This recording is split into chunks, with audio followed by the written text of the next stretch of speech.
ಇನ್ನು ವೀಕೆಂಡ್ ಬಂತು ಅಂದರೆ ಸಾಕು ಬೆಂಗಳೂರಿನ ಮಂದಿ ಒಂದು ಎಂಜಾಯ್ ಮಾಡಬೇಕು, ಮಸ್ತಾಗಿ ಕಾಲ ಕಳಿಬೇಕು ಅಂತ ಹೇಳಿ ಬೇರೆ ಬೇರೆ ಪ್ಲೇಸ್ಗಳಿಗೆ ಹೋಗ್ತಾ ಇರ್ತಾರೆ. ಅದರಲ್ಲೂ ನಂದಿ ಬೆಟ್ಟ ಸಿಕ್ಕಾಪಟ್ಟೆ ಫೇಮಸ್ ಅಲ್ವಾ, ಬೆಂಗಳೂರಿನಿಂದ ಒಂದು 40 ಕಿಲೋಮೀಟರ್ ಅಂತ ಅನ್ಕೊಳ್ಳೋಣ. ಅಲ್ಲಿಗೆ ಹೋಗ್ಬಿಡ್ತಾರೆ ಮಸ್ತಾಗಿ ಎಂಜಾಯ್ ಮಾಡೋದಕ್ಕೆ. ಬಟ್ ಅಲ್ಲಿಗೆ ಹೋಗೋದಕ್ಕೂ ಮುಂಚೆ ಈ ಸ್ಟೋರಿಯನ್ನು ನೋಡಲೇಬೇಕು ನೀವು. ವೀಕೆಂಡ್ ಮಜಾ ಮಾಡೋದಕ್ಕೆ ಹೋಗುವ ಮುನ್ನ ಭಾಳ ಎಚ್ಚರಿಕೆಯನ್ನು ವಹಿಸಬೇಕು.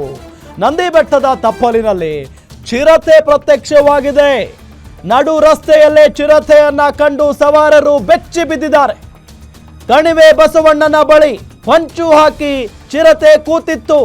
ಡೆಡ್ಲಿ ಡೇಂಜರ್ ಝೋನ್ ಆಗಿದೆ ಈಗ ಕಣಿವೆ ಬಸವಣ್ಣ ಪ್ರದೇಶ. ಚಿಕ್ಕಬಳ್ಳಾಪುರ ದೊಡ್ಡಬಳ್ಳಾಪುರ ಮಾರ್ಗದ ಬಸವಣ್ಣ ಪ್ರದೇಶ ಅದು. ರಸ್ತೆ ಬದಿಯಲ್ಲಿ ರಾಜಾರೋಷವಾಗಿ ಚಿರತೆ ಓಡಾಡ್ಕೊಂಡಿದೆ.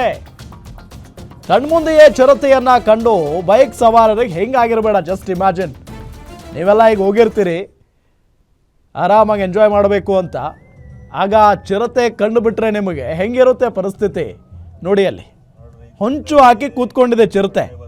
ಏನಾದರೂ ಬೇಟೆ ಆಡಬೇಕು ಅಂತ ಅಂದರೆ ಈ ಚಿರತೆಗಳಾಗಿರ್ಬೋದು, ಬೇರೆ ಹುಲಿ ಆಗಿರ್ಬೋದು, ಸಿಂಹ ಆಗಿರ್ಬೋದು, ಅವೆಲ್ಲ ಹೊಂಚು ಹಾಕಿ ಕೂತ್ಕೊಳ್ತಾವಲ್ಲ, ಅದೇ ರೀತಿಯಾಗಿ ಚಿರತೆನೂ ಕೂಡ ಹೊಂಚಾಕಿ ಕೂತ್ಕೊಂಡಿದೆ. ಬಟ್ ಅದನ್ನು ವಿಡಿಯೋ ಮಾಡಿದಾರಲ್ಲ ಪುಣ್ಯಾತ್ಮರು, ಅವ್ರ ಧೈರ್ಯ ಮೆಚ್ಕೊಳ್ಬೇಕು ಈ ಸಂದರ್ಭದಲ್ಲಿ. ಕಣಿವೆ ಬಸವಣ್ಣ ಹತ್ರ ಹುಷಾರು, ಗಾಡಿಲಿ ಬರೋರು ಇದ್ ಮಾಡೋನ್ಗೆ ಗಾಡಿ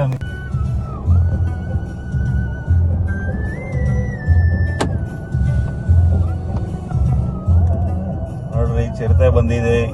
ಕಣಿವೆ ಬಸವಣ್ಣ ಹತ್ರ ಹುಷಾರು, ಗಾಡಿಲಿ ಬರೋರು ಇದ್ ಮಾಡೋನ್ಗೆ ಗಾಡಿ